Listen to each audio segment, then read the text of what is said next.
And today I'm going to talk about three things, but they're all connected. I'm going to talk about tone. Tone from your fingers, tone from your guitar. That's not a guitar, that's my fingers. Tone from your amp. I've had loads and loads of comments on my YouTube channel talking about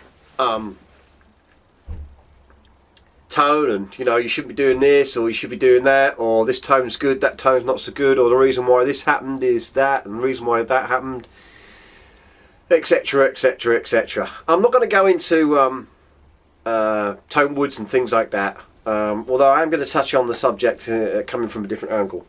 But okay, so let me start off by saying that you could probably go through your record collection or your CD collection or your iTunes or whatever it is you use to listen to your music, and you can put on a few records, and immediately you'll hear I'd say a guitar solo or a guitar sound, and you'll immediately know who that guitar player is just by maybe a couple of notes. Perhaps not all guitar players, but many guitar players you can tell, especially famous ones that you're used to listening to.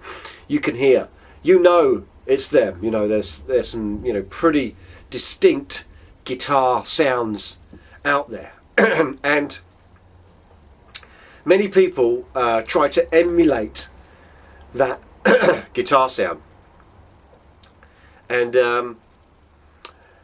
it kind of makes me laugh, really, because a lot of it, especially nowadays, especially modern recordings nowadays, is that to try and sort of nail that kind of tone is nigh on impossible because of a load of factors, like how they record it. They're using multiple guitars, different amps. They're layering in one track over another track over another track. You know what I mean? So that's impossible. And then you listen to the recorded sound, and you go to see the band live, and I know the sound. The sound is completely different, really. To a degree, it's completely different. But there's one thing that always is the same, and that is you can always tell that guitar player style or that sound or that tone, if you like, by the way he plays.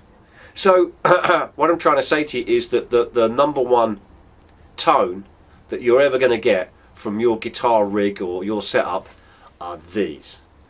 They're called fingers, and it's your vibrato, how hard you pick the string, the way you hold your notes, how hard you press onto the fret or how lightly you depress onto the fret. We could go into gauge of strings and all that, but that is very minute, and although you could probably sit there and A/B it, you could probably just tell the difference. But really, we're not talking about playing a guitar in a laboratory here. We're talking about playing a guitar to people, like in a live environment. We're not worried about there's this little difference between this kind of sound and this kind of sound. We're not interested in that. And if you are interested in that, don't watch this video, because I'm not going to talk about that kind of stuff. That kind of stuff is for people that don't play the guitar. They think they play the guitar. I mean, I'm going to talk about real guitar players and what real guitar players do and what they have to do in order to get the sound that they want to get. Or to educate you in some way, and educate myself in some way, so when you go out there and play live, people can, number one, see that you are a good guitar player because you have your own style, hear you because you've made the right choices with the equipment that you use and the way you set it up. So fingers, right? Fingers are really, really important, and the way you play and the style you play. And you can be playing blues, you can play rock, you can play jazz, you can play like some fusion stuff, whatever it is. It's all, there's where the tone always starts on your fingers.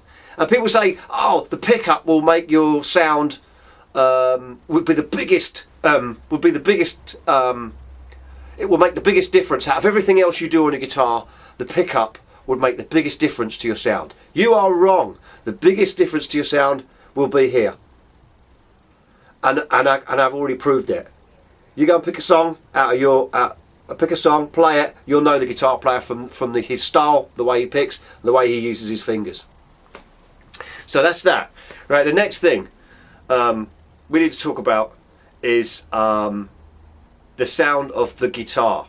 Yes, I just said it about pickups. Pickups is the biggest factor after fingers. First fingers, then pickup. So the problem here, and in a video that I've already done, is the problem is what pickup do you put in your guitar? I mean, yes, I've already done a video about, like, you know, the expensive ones versus the cheap ones, and the reason why you don't really need to buy an expensive one to find out what type of pickup will work in your guitar. You need to find that out. I mean, there are some rules of thumb which I've already gone over, but I think it's important to get the right pickup in your guitar. And I be honest with you, you think, oh well, yeah, in a Gibson Les Paul, put a low output Alnico 2 pickup in, you can't go wrong. Kind of true, I suppose, in a way, but that's not everybody's cup of tea or playing style, or suits everybody's playing style. So you have to unfortunately, you have to experiment yourself. The big problem with experimenting with pickups is pickups can cost a lot of money, guitars can cost a lot of money, so it's difficult to experiment with those things. So I always say to people, experiment with guitars that aren't so expensive. You could turn around and say, oh well, you know, I wanted to use a Gibson because I use top quality tone woods and all this kind of stuff, and blah blah blah. Yeah. So I don't believe for a minute that if you spend £6,000 on a guitar, it's going to make you a good guitar player. A good guitar player can pick up a £100 or $100 guitar and play the knackers off it, and it will sound great. So I think that some people think in order to be a good guitar player you need to have an expensive guitar, or you need to have a guitar like, I don't know, you need to have a specific guitar like a specific guitar player in order to sound like them or be like them. Doesn't work like that, not from what I can tell anyway. If you want to sound like a guitar player, you're gonna have to play like that guitar player, i.e. fingers. So I always remember I used to play with a guy in a band. I'm not gonna say his name or anything, and he was a good guitar player. I'm not going to name drop him, but for loads of reasons. But he used to have this kind of sound. It was very specific to him, and I always because it was very creamy, kind of creamy and squeaky kind of sound, and and sometimes if he had a bad day, it just sounded like an old woman screaming. Now I've said that, you'll probably know who I mean. But he had a really good sound, and he was a really good guitar player. And he played through my rig once, and I've played through his rig at a rehearsal. And I sounded like me, and he still sounded like him, even though my rig was completely different. He still sounded exactly the same. He's still got that creamy tone, he's still got that stuff. So, yeah, I like coming back to these, but it is true. This is really important. Anyway, so I was talking about pickups, and so pickup, to get in the right pickup for your guitar, I can't really help you any more than I already have done with that. You do have to experiment. But like I said before, you don't have to experiment with expensive equipment in order to find that kind of sound that you're looking for. I mean, I went to a guitar show like a few weeks back and stuff, and I'm not going to name dropping again because it's not fair. And they had a replica guitar, and there was an amplifier there, and they was using an amplifier, and it sounded, oh my god, it sounded really, really good. It sounded incredibly good. And obviously there's a magic formula to some things. And like, this was a Les Paul, and it was going through like a Fender style amp with a little bit of dirt on it. And he got that kind of real bluesy tone. And it was brilliant. It was fantastic sounding. But it's a tried and tested kind of formula. Now, if you ever get a Les Paul with Alnico 2 pickups in, especially if you buy some new ones, you can buy new ones that are really cheap. They never do sound like that old Gibson kind of sound. But if you just back your volume off to around about 6 to 8, you'll get that sound. You'll get it. You'll nail it straight away. Because all that old Les Paul is with that Alnico 2 pickup is that magnet. It's died slightly. It's lost a little bit of its oomph. And if you just roll back the volume a little bit, I'm not saying it's the same, but what I'm saying is you'll get a very, very similar sound to that old Gibson Les Paul. You won't nail it nail it, but you'll get very similar to it. That's my finding. I mean, you might disagree. If you do, put it in the comments below, you know, but that's what I found. I found that. Perhaps I should demo that, maybe in another video. But that can be done. So pickups is all about experimentation and finding the right pickup for your guitar. Sometimes, you know, if you got loads of money in your pocket, you might be able to do it over a period of a month or so. But if you're like me, you've not got loads and loads of money to spare. Do what I do: just buy some cheap pickups, known good, but they're good pickups, but they're, you know, relatively good value for money. And just buy a few sets, put them in, try them out, see what happens. Don't take your guitar down to you know, a guitar repair guy to get a new set of pickups in. Do it yourself. Learn how to solder. Do these things. You should know how to solder. Every guy and girl should know how to solder. All right, that's kind of like, that's a basic kind of life skill. So learn how to solder. All right, and do your own pickups. Okay, so then it keeps the price down, it keeps everything cheap. Coffee, right? So, it's a queen. Anyway, so,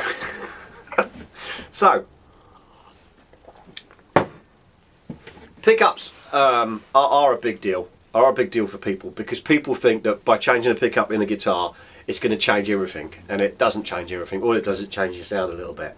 Sometimes, if you get a guitar that's, you know, a little bit on the trebly side, you can buy a pickup which is more, you know, more woody or beefy sounding. You can do that, or vice versa. That helps you out. But really, again, I'm going back to the fingers. That's where your tone really is. Now, moving on from that. Let's just say that you're practicing, you've nailed your tone. You can even emulate some players, you know, by using perhaps their vibrato and you know, whatever. You know, you can do all that kind of stuff. Let's just say you got the right pickup in a guitar. Let's say you're happy with that sound, your basic sound. Let's move on to your amplifier.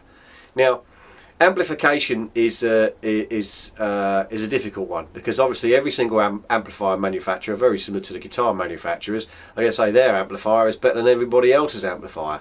Some amplifiers you play through, it sounds like it's got a blanket over the speaker. There's other amplifiers that are very open and they breathe and the problem with finding out whether you found the right amplifier is what a lot of people do, right? Is they go down to the guitar shop. And they go in a guitar shop and they go into one of them little rooms and they crank the amp up as much as they dare without bursting their eardrums, and find out if that's the amp that's going to be right for them. And unfortunately, that is not how it's done. The only way to find out whether an amp is right for you or not is to actually hear somebody else play it and go, yeah, that's the kind of tone I'm looking for, or buy one and just suck it and see. This is the problem. I mean, I did a lot when I was looking at amplifiers. I mean, I like old amplifiers, but the problem, you know, they got that really nice sound to them, but they're not. Old amplifiers aren't always, you know, if you listen to some YouTube clips of people running old amplifiers at full volume and all that kind of stuff, you'll hear that, you know, they've got a lovely sound, they're warm, and they kind of like melt your face, and you think, oh yeah, they're lovely. They're great, but you can't use them at that kind of volume. These days, probably like me, you have to look for a more modern amp. And there are loads of them out there. I mean, there are some really expensive ones like the Mesa Boogies and stuff like that. I mean, the Marshalls are quite expensive. The Black Stars are quite expensive. So I'm not going to talk about, you know, what amplifier is best and the best amplifier out there. Yeah, you know, because I mean, there's loads of people arguing about that already. As well as the old Tonewood thing and all that kind of stuff, which I don't really bother with that. If your guitar sounds great, it sounds great. Same as an amplifier. The amplifier, to me, this is where you have to choose really wisely about what kind of amplifier you want, as for what kind of music you kind of play. I mean, obviously, if you're playing sort of, you know, very light classic rock, you can get away with Fender and Marshall and stuff like that. I mean, you can play pretty much anything, like any amp to a degree, as long as it's not too dark sounding. Some of the some of the oranges and the Engel things sound a bit dark to me when we tried some out in the shop, but obviously that's not really a fair way of trying them out, but there you go. Some amps sound dark when you got them on low volume, but brighten up as you turn them up, so sometimes it's difficult to tell. But anyway, so you know, for classic kind of rock, you can probably get away with a bog standard kind of Marshall or something similar like that, or Black Star or something like that. And when you go into metal, obviously the problem with playing metal is most of the time let's talk metal and kind of come down. That's probably the best way. If you're a metal player or you play high gain kind of stuff, the chances are you've probably got a really high output pickup in your guitar, and it could even be say EMGs, which probably, if you're going to do lots of high gain stuff, in my mind they're probably going to be the best pickups to use because of the clarity that they can retain at high volumes, at high gain. Sorry. So anyway, this is a scenario. The scenario is if you're playing really heavy metal, or real sort of really distorted, overdriven tones, and so basically you got like really high power pickups pushing an amp right really hard at the front end, which is also you've got turned all the gain all the way up. All the way up. So let's stop there. So basically you've got a really saturated sound, and then on top of that, when you hit the solo, you hit a boost button or something like that, because perhaps you might not have another channel, I don't know. Basically you just get mush, right? So because what's happening is you're scooping out the middles as well. You're probably backing off on the mid-range, probably pushing the bottom end way too much. Probably you might be pushing the top end a little bit to try and level that out. But basically, generally, from the bands I've seen that play that kind of music, all you hear is mush. And it's not because they're a bad player or anything like that. It's because of just the way they got everything set up. The interesting thing is that you'll be amazed about of how you can change the sound of your amp and the tone of your amp by just backing off that gain a little bit. I'm not anti-gain, don't get me wrong, but you don't need the gain that you think you need. This is for metal players, and they're going to comment in the bottom there, and I'm going to be as good as dead. But there are very few players that can nail it live with lots and lots of gain. I mean, I even remember going to see Metallica and Megadeth. Right, and I remember seeing them. Oh well, Megadeth, it wasn't that easy, but I remember seeing them, and it was a Metallica to me always had the best live sound for a hard rock metal kind of act. They had a really great sound, and I'm an old boy, right? So I haven't seen Five Finger Death Punch and all those kind of people, right? I haven't seen those. And then I remember seeing them after they changed their sound. They changed their sound. They stopped scooping the mids out. They stopped doing all that kind of stuff. They backed up on the distortion a little bit. And I think I don't think Megadeth ever did that. But Mighty Friedman certainly did. But and then I went to see them, when they did that. And oh my God, the sound was incredible. Yeah, they still had that wall of sound, but they had this clarity that they didn't have before. Maybe it's the sound man, whatever it is, but they definitely did change the sound, because they changed the sound on the records as well. But that's something to look at. And then so the problem is when you've got all this gain and you're using loads of bottom end, loads of top end, and you're pushing the front end of the amp, and then you need at least a 200 watt head in order to keep the power amp section clean enough to deliver that sound. Chances are, if you're using a small amp, a small power stage in the amp, like say you're only using a 15 watt or maybe a 40 watt or even a 50 watt perhaps, isn't going to cut it, because it's just going to saturate, and it's not going to give you the headroom that you need in order to push through the mix. And that's my heater kicking on. But I can go on for ages and ages and ages about that, but let's go to the other end of the spectrum. The other end of the spectrum is, if I can remember rightly, if you look at Angus Young, the way he sets his amp up, I see on a rig rundown, is that so he's got this I think it's a Marshall Plexi of some kind, and basically he's got his bass backed off to about 9 o'clock. He's got his mid-range backed off to 9 o'clock. His treble backed off as well. Presence backed off, and he's driving the amp as hard as absolutely possible. And I understand why he's doing that. He's doing that because he wants the maximum amount of gain, but the maximum amount of clean at the same time. So he needs it clean, and by doing that, that will cut through the mix. It will cut through, easy peasy, no problem at all. So the way in which you can do this on a modern amp, the way in which you can kind of say, okay, if you play in a bar or a pub or a club, and especially in the pubs or the bars, you don't get mic'd up. So you're relying really upon, you know, whatever sound comes out of your cabinet, of your guitar cabinet. So basically, really simple here. The really simple way to do it is, the way I do it, is put everything at 12 o'clock. Put everything at 12 o'clock, and then adjust what you need from there. So if you're sounding a little bit, you know, bottomy and a bit blah blah blah, then take a bit of bass off. If you sound like it's cutting your head off, then take a bit of treble off. That's basically rule of thumb. Don't scoop the mids because it sounds great. I know scooping the mids when you're sitting in your little room or your little bedroom and stuff, scooping the mids right out sounds really good, sounds really, really, really metal. Yeah, but don't do it, because you do that on stage, no one's going to hear you, no one's going to hear what you're playing, no one's going to hear your solos, no one's going to hear nothing. All they're going to hear is mush, right? That's not tone, that's mush. So the other thing is, hopefully I'm clear on that. Start everything at 12 o'clock, all right? Don't go like you usually do and just put everything where you think it sounds good in your bedroom, or your room or your rehearsal room, whatever, because it's not. Everywhere you play is going to sound completely different.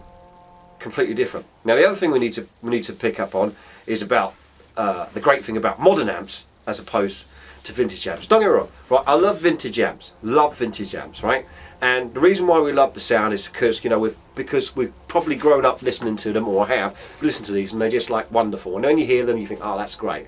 But like, we can't be old people about this, right? You know, I remember back in the day when amps were amps. We can't be like this, right? We have to look a little bit further forward. So now we're using modern amps, and the great thing about a modern amp, right, is we have multiple channels. This amp behind me's got 4 channels. I don't use 4 channels, I actually use 3 channels. I use the clean channel, which I make a little bit dirty. Then I've got a rhythm channel, then I've got a lead channel. The rhythm channel and the lead channel, I try and balance them so the actual gain's near enough the same. The only difference between, there's a little bit more push on the lead channel, but the only difference is that the lead channel is louder than the rhythm channel. And the reason why I do that is because I don't want to put a boost pedal on it. I don't want to boost it, because when I boost it, all it does is just goes and nobody can hear anything.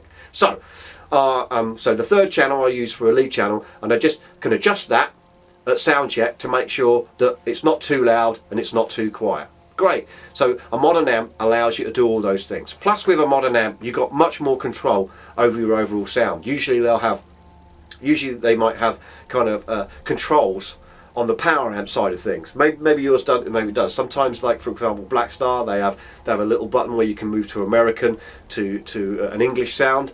Personally, I think that's not really what it does. It just moves the mid range around a bit. So the great thing about that is if you're playing in a room and it's a little bit dingy sounding, you can actually push it to the left. And if your room you're playing is rather bright, you can push it round to the right, and that solves you know, your overall sound problem there, alongside all the other little knobs that you can play around with.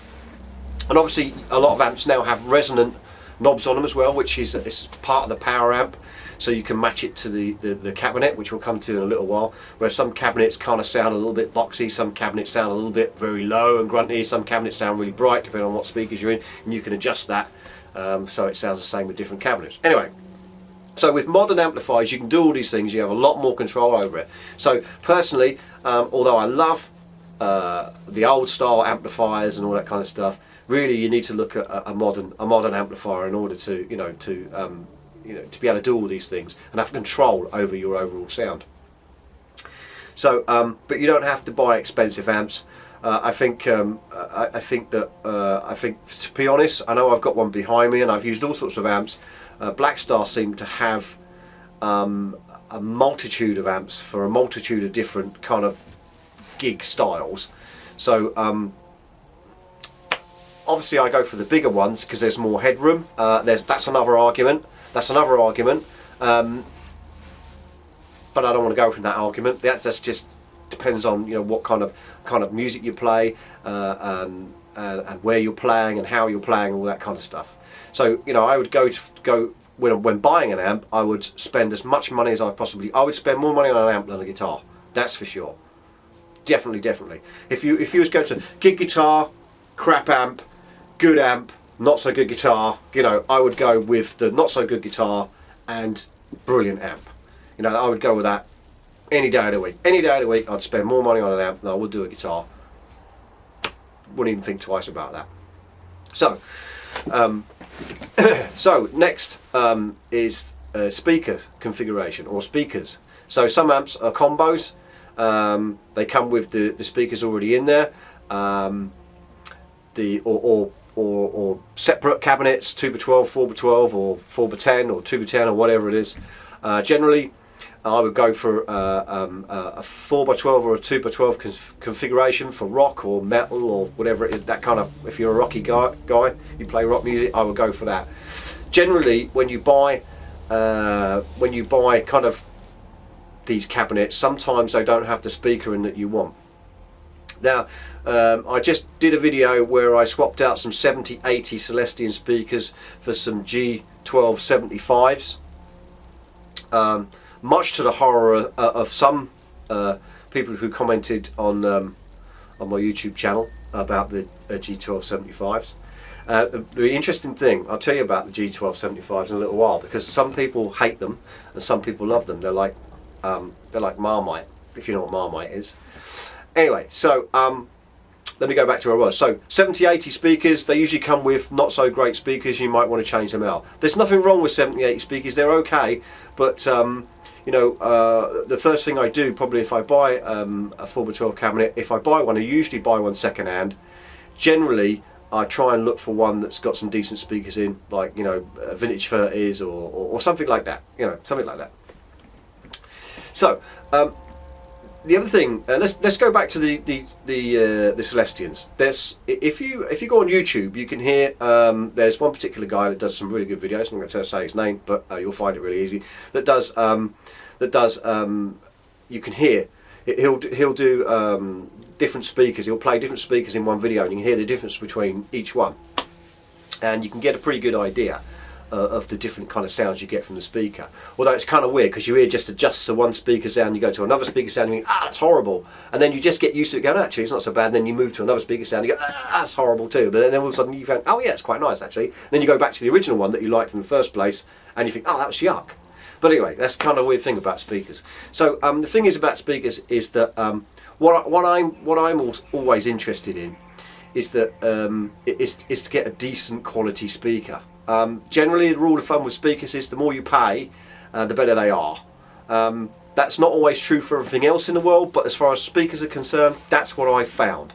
However, on a second-hand market, speakers can be quite cheap. Like, for example, G1275. Some people really love them, some people really hate them. And if they hate them, they'll sell them really cheap. So you can buy cheap speakers like that. I think I bought some for, I don't know, £15 each, which is alright still. But anyway, so say for example, let's go back to the metal player. You're a metal player and you've got a 4x12 cabinet and you put G1275s in and you scoop out all the mids and you put up the bottom end and you put up the top end and all that kind of stuff. It's going to sound like mush. More so with the G1275s, because G1275s, if you have a listen on YouTube, you'll hear that they are a warmer speaker, and they make lower frequencies pop out more, so you get more lower frequencies, and it's got that slightly scooped sound. It's not scooped, but it's got that kind of scooped sound. It's just the way it sounds, so it's a warmer speaker. Vintage 30 is a more edgy, top-endy speaker. So if you're a guy that you want some warmth and some nice warmth in your plan, you don't want, like, you know, a spiky, cut your head off kind of sound, then, you know, the G1275 is for you. But if you've got a modern amp, you can actually compensate by putting some top end on that, and you wouldn't know the difference between a a vintage 30 and a G75. I tell you, because I just tried it. So I can try. I got two cabs side by side, and I just swapped them backwards and forwards. And if I manipulate my amplifier, I can make it so the top end comes out really nice and crisp. So yeah. So with to dispel the rumor about these G1275s being scoopy and nobody can hear your solos, that is not true. I've already tried and tested it at a rehearsal and a gig, and it's not true. They cut through loud and clear, no problem, if you got your amp set up right, as I previously said. Vintage 30s, as a rule of thumb, you can't go wrong with them. That's why people are using them. I think at Celestion I've got a cheaper alternative to vintage 30s. Not tried them, so I can't tell you what they sound like, but I bet they're somewhere in between a G30 and a 75. I got that sneaky feeling that they are. Why? Because lots of people mix and match vintage 30s and G75s in their cabinets. I just thinking that perhaps they might do that, because the 75 would be the next vintage speaker in my mind. Anyway, so and then so we're not talking about the actual cabs themselves, whether they need to be 3/4 of an inch thick, made of birch ply or whatever it is. I'm not sure. I mean, I've got a high watt cab there, which is really nice. It's really nice, and it kind of resonates. You can hear it resonating to a degree, but I'm not really sure that that's going to make much difference. It's just kind of like I don't know. It's just kind of a feel thing. So, with all that gone through in terms of tone, that is tone. That is tone. I mean, and I've rambled on for quite a bit, and I might be talking crap, but I'm just telling you how I see it or how I feel it. So with all that done, we've gone through all the rigs, we've gone through everything that you need to check in your amplifier. If you're cutting, don't cut mids. Do not do that. Do not do all these things. Let's go back to the guitar anyway. So if you go back to the guitar, and I did a video about the difference. I had 3 different guitars, and it had each guitar had the same pickup in. I disconnected the tone controls on all 3 guitars, just so there wasn't any other variables involved in electrics, as much as I possibly could. All right. So yeah, there can be variants in electronics, and there can be variants within the pickups themselves. That's possible. So we did all that, and they sounded remarkably similar, and which surprised me a lot, which I'm coming to the reason why. And then before that, I did another video where I recorded them directly into a recording software program on a computer, and there was even less.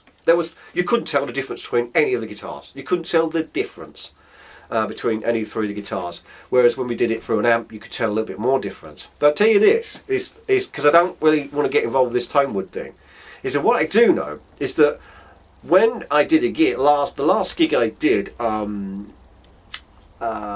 was I? I did a gig, and I was using the guitar, and had the same pickup in it, and a string bust. So I swapped that guitar for another guitar with the same pickup in it, and it was a V. So I swapped the Explorer for the V, which sound quite similar to each other anyway, and on the videos that I did, and I swapped it and I played it, and it sounded completely different. So maybe with the whole tone wood thing, it could be perception, it could be something else, but I think I don't know what it is. I don't know what it is, whether it's tone, whether it's placement of bridges and all this other kind of stuff that you can have, because they've got different bridges on and stuff. It could be anything, but definitely I would say that the Flying V, as a guitar, you play it, it's much more expressive than all the other guitars I've played that I've got in my collection. Even though when we record it, it sounds the same. Let me explain this one more time. All the guitars sound very, very similar, but when I play it live through an amp and it's kicking, it feels or sounds more expressive. It just feels what we would call a better guitar. I don't know how to explain that. It could be a tone wood thing. It could be in your head. It could be any reason. But the thing is, the fantastic thing is that every guitar sounds different. which I'm very glad about. So we get that variety in our lives. But yes, it's all down to your fingers at the end of the day. That starts everything off. That's how it all works. You've got to start here before you can, move on to the next thing. In order to find whether something really, really works for you, and I keep saying this, really, really works for you, you gotta run with it. You gotta go live with it. Play it in a live environment. Play it with your band in a pub, club, bar, wherever. Play it. See what it sounds like. Give it a good run for its money before you pull it out and try something else. But anyway, that's tone. It starts here and it ends here. Catch you later.